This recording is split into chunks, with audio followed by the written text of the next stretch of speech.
Mulai. Assalamualaikum warahmatullahi wabarakatuh. Kami dari kelompok presentasi ke-6 dengan materi Global Marketing Research. Pertama-tama saya akan memperkenalkan diri saya, Muhammad Rafi Syahrir dengan NRW 184010418 dan teman saya. Dan saya Murita Wibowo dengan NRP 184010139 dan teman saya. Saya Muhammad Milad Rezaldi dengan NRP 18 plat 0100392.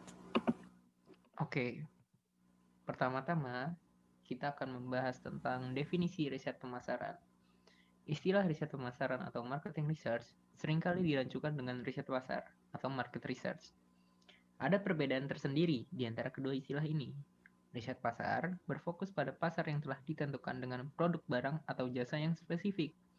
Sedangkan riset pemasaran diartikan secara meluas, tidak terpaku pada penelitian aspek dari pasar atau produk saja. Dengan kata lain, riset pasar merupakan bagian dari riset pemasaran.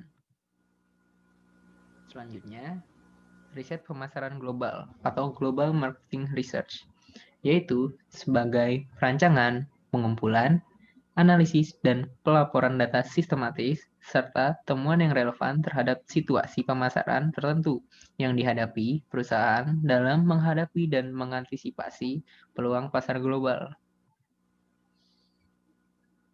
Ya, selanjutnya, riset pemasaran dapat dilakukan dengan dua cara. Yang pertama, mendesain dan mengimplementasikan suatu studi dengan staf dalam riset pemasaran. Yang kedua, menggunakan perusahaan luar yang mengkhususkan diri dalam riset pemasaran. Berlanjut kepada fungsi-fungsi riset pasar. Ada 4. Pertama, evaluating. Kedua, understanding. Ketiga, predicting. Dan 4, controlling. Yang pertama, evaluating. Dilakukan untuk mengevaluasi program-program pemasaran yang telah dilakukan sebelumnya. Dalam riset pemasaran, yang termasuk dalam fungsi evaluating adalah saat perusahaan ingin melakukan review terhadap brand positioning yang dibandingkan dengan produk pesaing. Yang kedua, understanding. Pada fungsi ini, terjadi penekanan pada tujuan untuk memahami konsumen sebagai salah satu masukan penting bagi perusahaan. Dengan memahami konsumen, perusahaan dapat mengetahui apa yang menjadi kebutuhan dan keluhan dari konsumen. Ketiga, predicting. Predicting juga menjadi salah satu fungsi dari riset pemasaran. Fungsi ini sulit dilakukan karena dalam pelaksanaannya, kondisi di dunia ini penuh dengan ketidakpastian, sehingga prediksi yang dilakukan sangat beresiko karena sifatnya yang sangat relatif. Yang terakhir, controlling. Secara umum, ada 3 fungsi, namun seringkali fungsi controlling dimasukkan dalam riset pemasaran, di mana fungsi controlling digunakan untuk melihat proses bisnis yang sedang berjalan. Biasanya, fungsi ini melihat data aktivitas pemasaran yang sedang berlangsung. Data tersebut meliputi posisi produk di hadapan konsumen, demografi, tren, serta efektivitas marketing tools yang digunakan oleh perusahaan. Selanjutnya, oleh teman saya. Selanjutnya adalah proses riset pemasaran global yang terdiri dari 7 tahap. Yang pertama adalah mendefinisikan masalah. Yang kedua adalah alternatif keputusan dan tujuan riset. Yang ketiga adalah mengembangkan rencana riset. Yang keempat, mengumpulkan informasi. Yang kelima, menganalisis informasi. Yang keenam, mempresentasikan temuan kepada manajemen. Dan yang terakhir adalah mengambil keputusan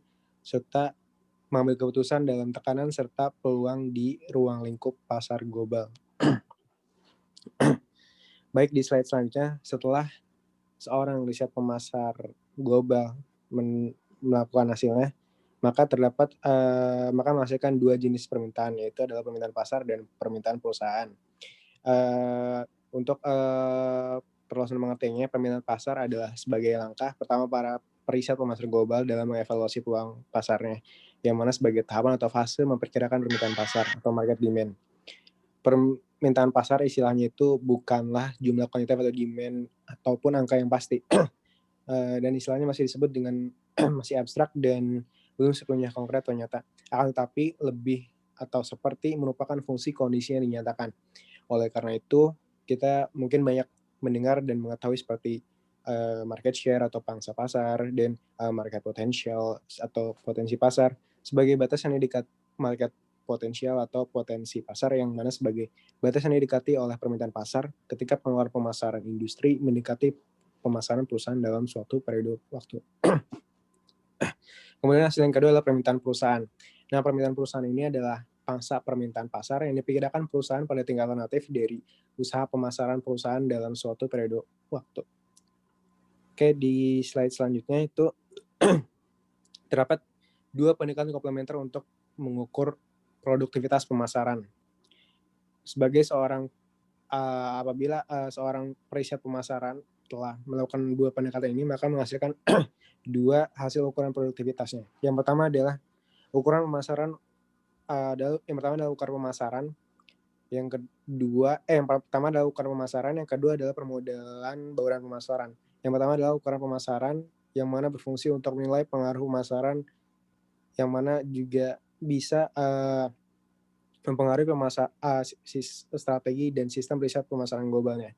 Maksudnya adalah ketika seorang periset pemasaran global setelah periset pemasaran global melakukan riset pemasaran globalnya, maka hal itu bisa mempengaruhi strategi pemasaran global yang ia lakukan atau yang sedang ia lakukan.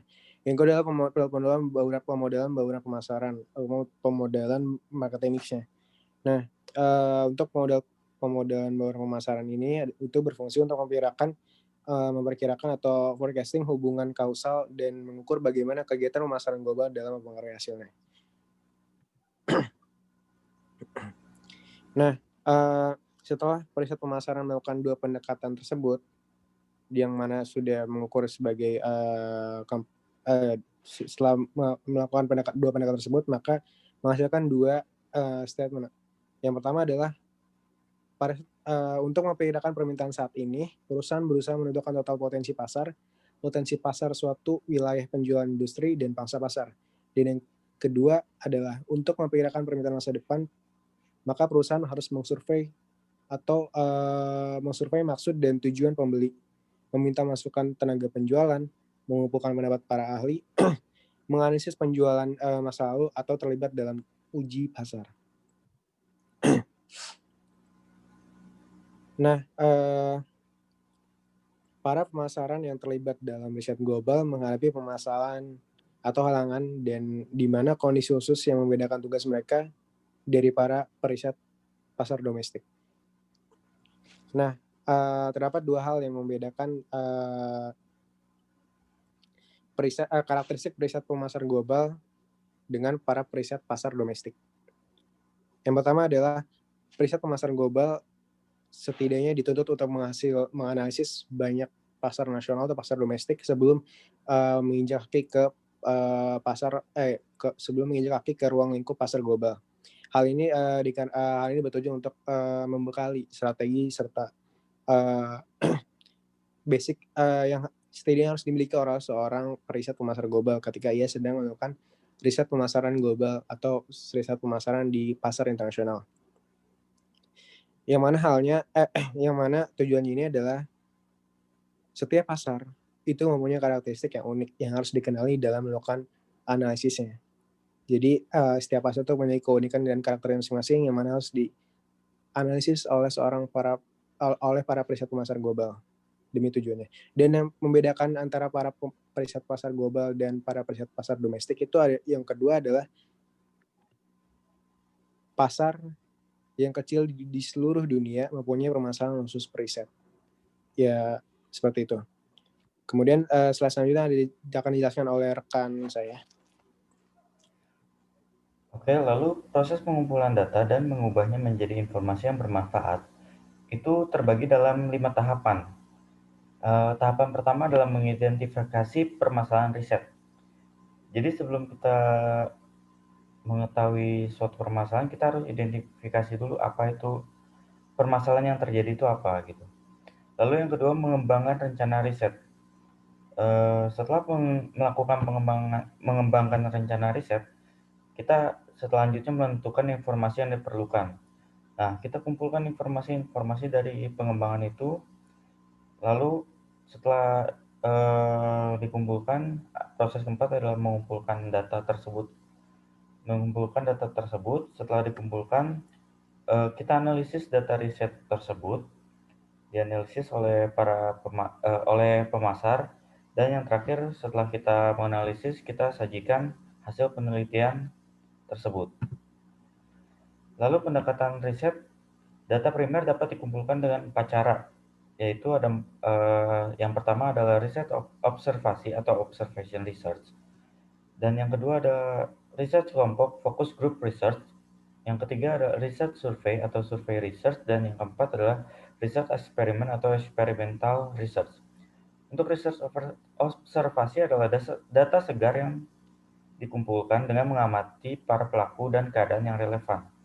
Lalu untuk riset kelompok adalah kelompok fokus adalah kumpulan dari 6 sampai 10 orang yang diseleksi secara cermat berdasarkan pertimbangan demografik, psikografi tertentu atau pertimbangan, dan bersama-sama membahas berbagai topik kepentingan. Lalu yang ketiga adalah riset survei atau survei research. Perusahaan mengadakan survei untuk mempelajari pengetahuan, keyakinan, preferensi, dan kepuasan orang, serta mengukur besaran dan dalam populasi secara umum. Dan yang terakhir, riset eksperimen itu adalah riset yang paling sahih secara ilmiah. Tujuannya adalah menangkap hubungan sebab akibat dengan menghilangkan penjelasan yang semrawut tentang hasil pengamatan. Lalu instrumen riset. Para periset pemasaran memiliki 3 instrumen riset utama dalam rangka mengumpulkan data primer, yaitu yang pertama adalah kuesioner. Jadi kuesioner ini terdiri dari sekumpulan pertanyaan yang disajikan kepada para responden. Karena fleksibilitasnya, kuesioner merupakan instrumen yang paling sering dipakai dalam pengumpulan data primer. Lalu yang kedua adalah ukuran kualitatif.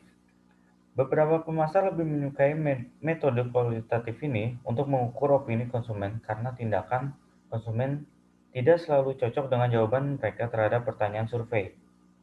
Dan yang ketiga adalah perkakas mekanis. Untuk perkakas mekanis itu jarang digunakan dalam riset pemasaran.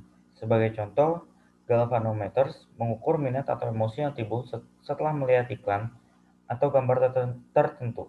Teknologi telah menggantikan catatan harian yang digunakan para peserta dalam survei media.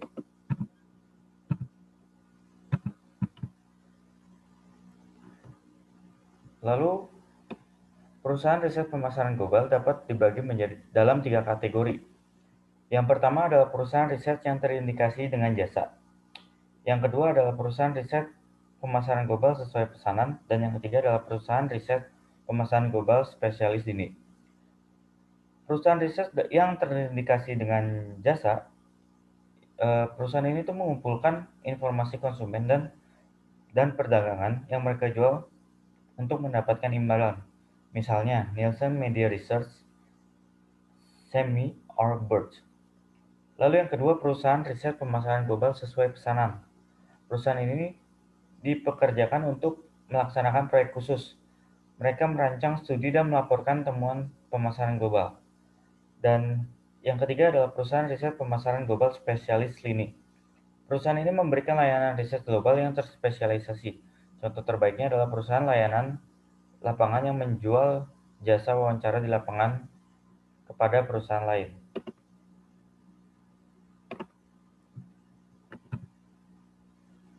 Lalu di samping pertumbuhan riset pemasaran yang pesat, banyak perusahaan yang masih gagal menggunakan riset pemasaran secara memuaskan ataupun secara tepat untuk beberapa alasan.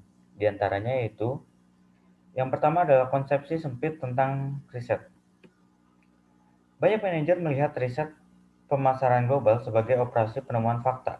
Mereka mengharapkan periset perancang kuesioner, memilih sampel, mengadakan wawancara, dan melaporkan hasil. Sering tanpa memberikan definisi seksama tentang masalah itu. Ketika penemuan fakta tidak bermanfaat, ide manajemen tentang penggunaan riset pemasaran yang terbatas menjadi lebih kuat. Terus yang kedua adalah kaliber riset yang tidak seimbang. Beberapa manajer memandang riset pemasar tidak lebih dari sekedar kegiatan administratif dan memperlakukannya seperti itu. Mereka memperkerjakan periset pemasaran yang kurang kompeten secara serta lemah dalam pelatihan dan juga rendah kreativitasnya sehingga menyebabkan hasil yang tidak berimpresif. Yang ketiga adalah menentukan kerangka masalah yang buruk. Apa yang dirasakan oleh konsumen tentang produknya sebagai merek, bukan apa yang mereka rasakan tentang rasa setelah memakai produk. Dan yang keempat adalah perbedaan kepribadian dan presentasional. Perbedaan antara gaya manajer ini dan preset manajemen pemasaran global sering berlangsung secara produktif. Kenyataan, kesederhanaan, kepastian, dan laporan preset pemasaran global mungkin tampak abstrak, rumit, dan tentatif. Akan tetapi dalam perusahaan yang lebih progresif, preset pemasaran global dimasukkan sebagai anggota tim manajemen produk dan pengaruh mereka pada strategi pemasaran pun semakin tumbuh. Mungkin sekian dari kelompok kami. Mohon maaf bila ada kesalahan kata. Akhir dari kelompok ini, terima kasih atas semuanya. Assalamualaikum warahmatullahi wabarakatuh.